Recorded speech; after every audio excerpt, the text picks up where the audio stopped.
This is a rare vintage 1941 Singer model 1586.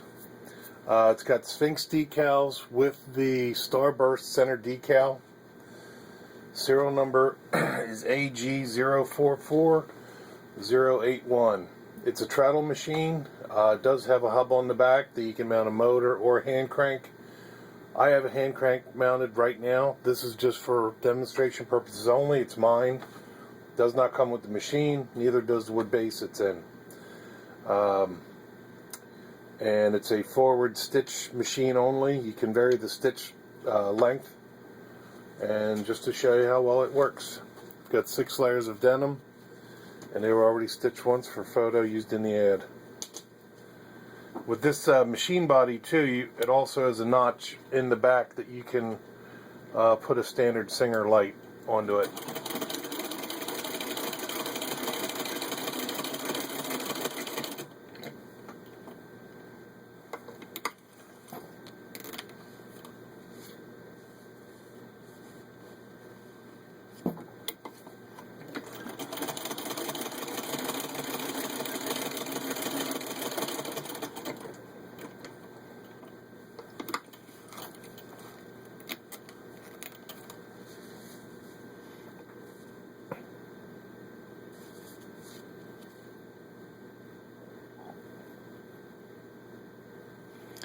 And there you can see it's got an equal stitch on